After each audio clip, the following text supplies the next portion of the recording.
আজকে শহীদ পরিবারের কথা যখন আমরা শুনেছি, তিনটি কথা আমাদের কাছে খুব স্পষ্ট হয়েছে। এক, জুলাই পরবর্তী যে অন্তর্বর্তীকালীন সরকার, তাদের তিনটি নির্ধারিত কাজ ছিল: বিচার, সংস্কার, নির্বাচন। তখন একটি দলকে আমরা প্রায় বলতে শুনতাম, একটা নির্বাচিত সরকারই কেবল এই বিচার এবং সংস্কার করতে পারে। আমি আজ সেই নির্বাচিত সরকারকে জিজ্ঞেস করতে চাই, 4 মাস তো পার হচ্ছে, বিচার কতটুকু হয়েছে, আদৌ সংস্কারে আপনারা মনোযোগ দিতে পেরেছেন কিনা? কিন্তু আমার কাছে মনে হয় তার ওই কথাটাই সত্য। জনাব স্বরাষ্ট্রমন্ত্রী, যাকে সর্বমন্ত্রী বলে জনগণ বলে, তিনিই বলেছেন আসলে আমরা তো এই বিচার সংস্কারের আসলে আমরা মনোযোগ দিতে চাই না, আমরা কোনোভাবে একটা নির্বাচনের জন্য এই সব কিছু মেনে নিয়েছিলাম। আসলে এত বড় একটা প্রতারকের দল কিভাবে দেশ চালাবে, এটা দেশবাসীর কাছে বিস্ময়ের ব্যাপার। আপনাদের মনে আছে, যে কোনো কিছু একটা হলেই তখন এই সব জাতীয় নেতৃবৃন্দ বলতেন এই সব সমস্যার সমাধান হচ্ছে একটা নির্বাচিত সরকার হলে সব ঠিক হয়ে যাবে।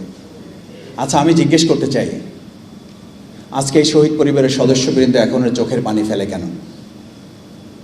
তার মানে কি আমরা ধরে নেব জনগণ কি এটা মনে করবে, এই বিশ্বাস করলে কি অপরাধ হবে তাদের, যে 12ই ফেব্রুয়ারি আসলে নির্বাচিত সরকার এখনো আসে নাই, একটা ইঞ্জিনিয়ারিং সরকার এসেছে, সেই জন্য এখন এই বিচার সংস্কার হচ্ছে না? তাহলে আপনাদের কথাই তো আপনারা আসামি।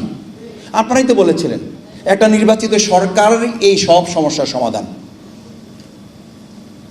আপনারা শেখ হাসিনাকে নিয়ে আসার কথা, সেখানে শেখ হাসিনা নিজে আসতে চায়, আমরা নিয়ে আসতে পারতেছি না।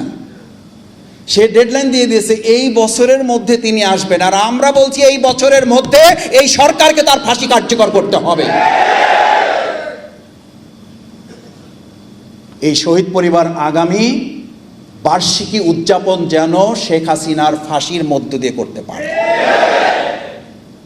শুধু শেখ হাসিনা না, দুর্ভাগ্য এখন মডিফাই আওয়ামী লীগ তৈরি করা হচ্ছে। তাদেরকে আবার জামিন দেওয়ার জন্য সরকার, বিচার বিভাগ এবং কতিপয় বিচার কার্যের সাথে সম্পৃক্তরা প্রতিযোগিতায় লিপ্ত হয়েছে, কে কত আগে তাদেরকে জামিন দিয়ে তাদের কাছে প্রিয় পাত্রে পরিণত হতে পারে। আসামি গ্রেপ্তার করায় নজর নাই, আসামিকে জামিন দিয়ে তাদের প্রিয় পাত্র হওয়ার জন্য এখন প্রতিযোগিতা শুরু হয়েছে। পরিষ্কার বার্তা দিতে চাই, জাতীয় সংসদের সদস্য হয়েছে আমরা, এইটা আমাদের কাছে গুরুত্বপূর্ণ না। আমাদের কাছে গুরুত্বপূর্ণ হইল 2009 সাল বা 2008 সাল থেকে যে রাস্তা থেকে আমরা তৈরি হয়েছি, ওই রাস্তাই হচ্ছে আমাদের কাছে প্রিয়। যদি সংসদে সমন্বয় না হয়, যদি সংসদে এর সমস্যার সমাধানের রাস্তা না হয়, তাহলে ওই রাজপথ থেকেই আবার নতুন করে সমস্যার সমাধানের রাস্তা বের করা হবে। আমিরে জামাত বিরোধী দলের নেতা ডাক্তার শফিকুর রহমান খুব পরিষ্কার করে বলেছেন, যদি সংসদে এই জায়গায় সকল সমস্যার কেন্দ্রবিন্দু, সমাধানের কেন্দ্রবিন্দু এটা হয় আলহামদুলিল্লাহ, না হলে যেখানে মাননীয় স্পিকার বলে আমাদেরকে সময় নিতে হয়, আর মাননীয় স্পিকারও যখন বলে আপনার সময় শেষ, মাননীয় সংসদ সদস্য আপনি বসে যান, এই সংসদের বাইরেও কিন্তু একটা জায়গা বাংলাদেশে আছে যেখানে মাননীয় স্পিকারও বলা লাগে না, আর মাননীয় স্পিকারও বলে না মাননীয় সংসদ সদস্য আপনি বসেন, আপনার এখন এই কথা হা এবং নায়ে শেষ করে দেওয়া হবে।